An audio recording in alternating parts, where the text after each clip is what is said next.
20 to go here at the Springfield Mile. They fan out in the back. Dalton Sargent making a look to the inside early here as Gus Dean shuts the door on him. Meanwhile, Grant Enfinger will lead him through turns 1 and 2, and here comes that number 33, Tyler Dipple. Dipple hanging on there, sliding down underneath Sheldon Creed, but not before Austin Theriault takes the spot away. Are you kidding me? Austin Theriault was back in 7th and now back up to 2nd. Sheldon Creed has kind of struggled on restarts if he's stuck on that outside part of the racetrack, maybe overdriving it using his dirt experience, getting that right rear out, but you will lose ground off turn 2. He does. Falls back to the 5th, possibly 6th position as he goes side by side with Fike, and here comes Sargent right underneath the 27. Yeah, I mean, the freight train's going to come by. If they all stay nose to tail, it's going to be hard for him to get back in line. Sheldon Creed, oh man, again, as close as you can get without hitting that wall. Maybe he just brushed it a little bit, but the 77 of Sargent's going to get underneath him, and then Sargent makes a mistake. Yeah, drives in a little bit hard into turn to number 3, washes up, loses that spot back to Creed, and here comes the 32, the 15 of Eckes as well, trying to get back inside. The 15 underneath Gus Dean, and he's going to have the spot here. Christian Eckes right on the guardrail. That's where you want to be. Will Kimmel in the 69 trying to get back inside the top 10. Yeah, it's so cool to see Will and Frankie out here, the cousins. Both of them very, very talented as well. Great to see them get a chance to be behind the wheel. That's a look at that 69 as you were talking about. Out of Salisbury, Indiana. Qualified 2nd here last year, by the way. Yeah, led 15 laps, had an engine issue, ended up 19. He's got 2 top 5s and 8 starts here at this racetrack. Knows how to get around the dirt. As we talked about earlier, just wasn't happy with the race cars. We go back up front. 15 laps to go. It's Enfinger, Theriault, Dipple, Lee, and Fike, your top 5. There's a battle there for the 5th spot. Sheldon Creed, again, right on the back bumper of A.J. Fike, who washes up just a little bit. From the middle off, it looks like Fike's car's pushing just a little bit. Getting a little tight off the corner. That allows those guys to get underneath him. And it looks like right there, Creed back to the inside of Fike to take over 5th. Winding things down, under 15 to go here. And a little bit loose was the 15 car of Christian Eckes. Some of these guys on these tires have been on them for a long time, going back to about lap 22 when that caution flag came out. As we said before, they can make it to the end. For sure they can make it from lap 22. Here we go. Throw a blanket over 1, 2, 3. Enfinger, Theriault, Dipple. Tyler Dipple doing all he can, slipping and sliding around in that number 33. The right side's caved in. Pretty eventful day for him for sure. Creating that waffle effect, as some of them will say. Yeah. Kind of like a golf ball, if you will, and helping them out with some straight line speed possibly. Grant Enfinger, by the way, the only driver in ARCA racing history to win the first 3 races of a season in back-to-back years. Did it in 2014 and 15. Of course, he won the championship in 15. I mean, so much fun to watch. And certainly wish him the best of luck as he continues on in that NASCAR Camping World Truck Series this year as well. Yeah, pulled away just a little bit there on Austin Theriault. Enfinger opening up about 0.4 of a second lead over that 52. There is Christian Eckes. He runs in the 7th position. Tyler Spear right behind him. Will Kimmel has worked his way up to the 9th spot. Top 13 all on the lead lap with Sheldon Creed and Shane Lee going at it side by side. That's for 4th. Again, Tyler Spear looks like he has that thing back underneath him, the 10 car. Settled back in. You can see the nose is set down there on the track just like they do on the asphalt. If you notice Austin Theriault's car, if they get a good head-on shot of him coming down the straightaway, he has about 8 degrees of positive camber in that left front tire. So that thing really stands up on the outside edge and then sits down on the nose. A number of the guys do have the cars set up that way. You can see there when you see the nose, all those mesh screens, all the different types of screens that those teams put on the nose to keep the dirt off the radiator. It's a pretty hot day, pretty humid day here, and you want to keep all the dirt out of the radiator you can. Certainly do not want to overheat. Some teams will run fans on corners of the race car too to try and keep the tires cool. Yeah, we heard of the guys sticking 2-3 fans inside of these things, some of them blowing right on the tires, try and keep them as cool as possible on this warm day. And Fike holding that line down there on the bottom. He's going to be hard to pass unless you really get a good run, and that's what the 15 car's looking to do right now. Here comes Christian Eckes. Could bring the 10 with him as they exit turn 2. That is Tyler Spear. And it looks like Spear will make the pass. Fike just struggling. Middle coming off, it looks like, is where all these guys are able to duck underneath him. And he is one of those cars that took tires early on in this race. Well, they certainly will wear out. I mean, if you put a lot of laps on it, it's about track position here at this racetrack. And again, if you have a car that turns well, that works well, you're able to keep it all the way around the racetrack on the low part against that guardrail, then sometimes it's the way to go. For Pike, for AJ Fike, it just hasn't paid off here as of late. Less than 10 laps to go here. And Austin Theriault doesn't need to do anything more than what he's doing right now. He just continues to beat up on the gang out here with these top 5 finishes. He has 3 wins on the season. Again, driving for Kenny Schrader in that 52 car. Never been on dirt, leading both the Sioux Chief Short Track Challenge and the General Tire Super Speedway Challenge, along with SNS Volvo laps completed. Jim Trado, you have more. Kenny Schrader is here. Actually, he's now on the pit box. He actually was in the turns looking. Now he's on top of his hauler looking at his driver in these final few laps. Schrader, a big help to Theriault. Can't do much now, but every now and then, Kenny on the radio will give him a few pointers about here's where they're running. Here's where you need to run better. So Schrader, a huge asset to Theriault in his dirt debut. Now on top of the pit box, just down him. He's smooth off of turn 2. Yeah, he was just on. He keyed up on the mic right there while you were doing that report, Jim, and great advice. I mean, and Theriault is very, very smart. We've seen it all season long. He doesn't get rattled. He's very calm. He puts himself in a great position, and then he's very patient, and he just waits for it. Now, I doubt that Enfinger's going to make much of a mistake, but if he does, he'll be there to take advantage of it. If not, he'll be okay with second here today. That's a great run, first time out here on the dirt. And he's keeping that car nice and straight. We saw him fall back just a little bit. Don't know if Enfinger got a little bit quicker. Maybe Theriault just slowed up a little bit to keep that car nice and straight.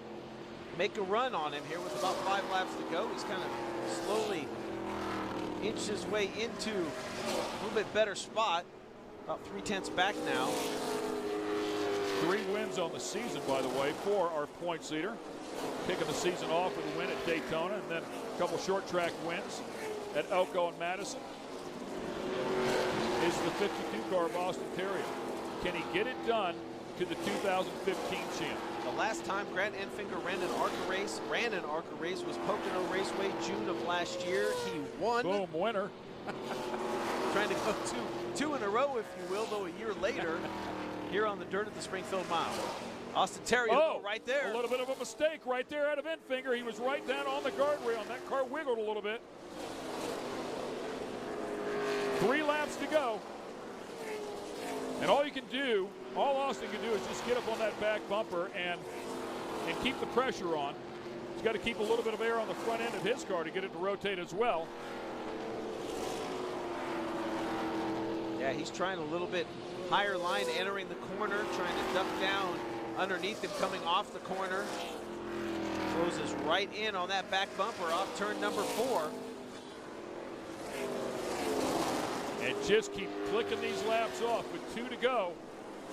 He is right there on the back bumper of Grant Enfinger.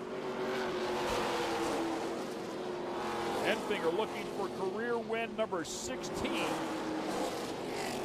Yeah, he was 3rd here in 2014. Never won on the Springfield Mile. Won twice at DeCoin. But I can guess that Austin Theriault's got a little bit left as they come to the white flag. 1 to go. One more clean lap around here for Grant Enfinger. Boy, what a great return it would be. And Theriault, is he gonna tap him? Will he give him a little bit of love there? The chrome horn. He is about as close as you can get. Austin Terrio closed the gap down the front straightaway. He's about 8 feet behind Enfinger as they work 3 and 4 for the final time. A little bit loose, maybe a little slip there out of the 52 car, but he's going to be right there on the back bumper. But it's going to be Grant Enfinger is going to cross the stripe first. What a comeback for Grant. Congratulations as he grabs his first win here at the Springfield Mile. Tremendous drive for Grant Enfinger. What a great comeback for Kelly Kovsky. I mean, after seeing what happened to him early in this year and to come back that brand new car, having it all set up, and boy, did it pay huge dividends. Kelly has to be grinning from ear to ear. And Grant said, I don't know if it's a don't come back and run the Springfield I don't think Mile. it's a good idea, man.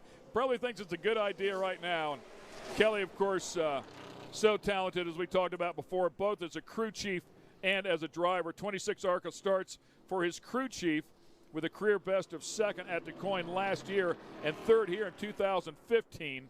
So Kelly, a true talent, and we are so glad that he was able to get back and work on this car and have it ready to go. We're going to talk to that man, our 2015 champ, and the winner here at Springfield today when we come back.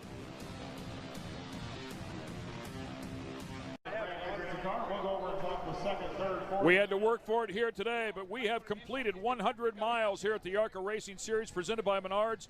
Herds Potato Chips 100 here at the Springfield Mile.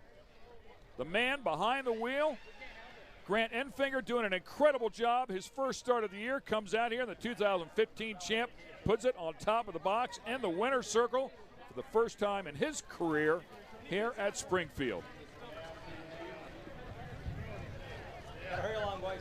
Hurry it up a little bit. Yeah, you can see him handing him some chips as well. The hat goes on.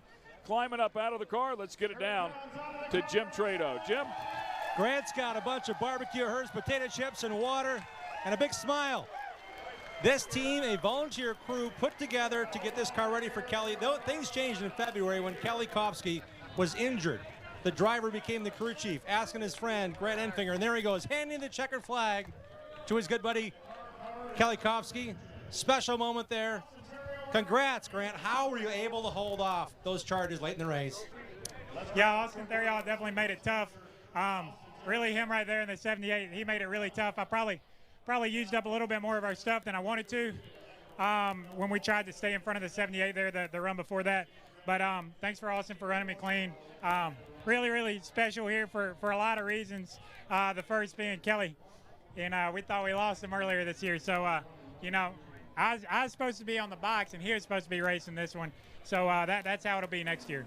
This crew, you had sponsors pitch in to buy the body. You had Kelly and his dad scraping together coins to get this chassis together to go racing. When you got in this car, how good was it? Yeah, Jay Billingsley, Mike Algar, everybody that always helps Kelly and Roy and all do this race for, 10 or 15 years now. They've all pitched in to keep it going this year. They didn't want to take a year off, even though Kelly couldn't take a ride in it. But I think we had a good car. I don't think we had a great car, but Kelly dialed it in perfect. That was as good as we were going to make it on a pit stop. I think I just used the tires up a little bit, trying to stay in front of those guys, and like I said, Austin made it tough on us there at the end. Grant Enfinger, a winner here at Springfield. This team is based in Springfield, Illinois. Grant spent time here, finishing fourth in points for Mike Allgaier as the team owner. Back here a few years back in the ARCA Racing Series, a well-deserved trophy. Going to our race winner, the Hertz Potato Chips 100, Grant Enfinger. Yeah, and how about that? 169 starts for Mike Allgaier, his 10th win as a team owner, running in ARCA for some 19 years now. Incredible effort. Congratulations to those guys. Of course, his son winning the championship back in 08. Here's a look at the results from today at Springfield. Grant Enfinger, your winner. Austin Terrio, your points leader, right there in second, doing his job. Tyler Dipple, a great run for him here in the dirt. Sheldon Creed, another solid finish for that young man.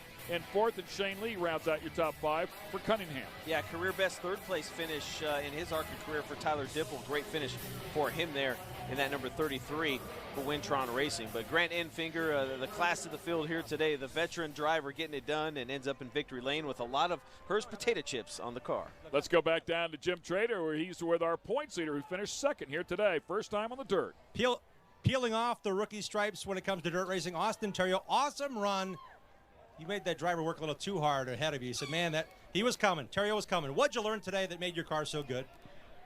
You can change the way the car handles with the gas pedal and the brake pedal. Asphalt racing, you're so dependent on the aerodynamics and the setup. I mean, as long as you're close and the car has decent grip, you're going to be in good shape. And we were okay at the beginning of the race, and then we lost a few spots, getting caught up on the outside. And just me learning, the limit out there. I was pretty conservative because I saw guys go way outside last year and lose, 5 or 6 spots. So conservative middle part of the race, and came to life at the end when we took our General tires. Just got to thank the guys. We've been working so hard, and a pavement guy coming to dirt, and then to have a finish like we did today, I'm pretty proud of it. And Austin, there were points in the race where you got wide at one point. Your team owner also got on the radio and said, "Don't think, just drive." How much of that was new to you as well?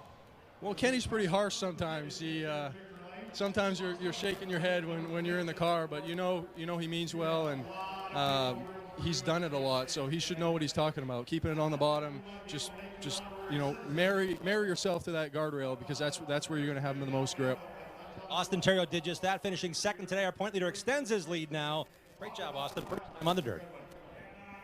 Yeah, everybody he had to worry about is back behind him here today as we take a look at 11th through 20th and how they finished up here today. Gus Dean, unfortunately, that top 10 streak will end for him as he finishes up in 11th. Joe Cooksey with the 3 car. Great to have him out here. The dirt specialist finished in 12th. The Moose finishes up in 13th. Hessert, unfortunately, with a tough day as well. Mechanical issues. Mike Basham there in 15th. And you can see those involved in that big crash in turn 3. Herb Smith, Club, Munier, Brett Holmes down there as well had issues. So tough day for some drivers, but a good day for third place. Tyler Dipple in the 33. He ends up third on the box, and he's with Jim. I asked him before the race about his experience. He said, the last time I was on a dirt mile was at Syracuse, and I was on the pole. I was just 15 years of age, and that was a ton of fun. That big block modified is a lot different than these 3,300-pound race cars, Tyler Dipple. How'd you do it to get the third today? Just my team gave me a good car, used all that dirt experience, It's just a lot of throttle control, and you could manage a lot from inside the seat.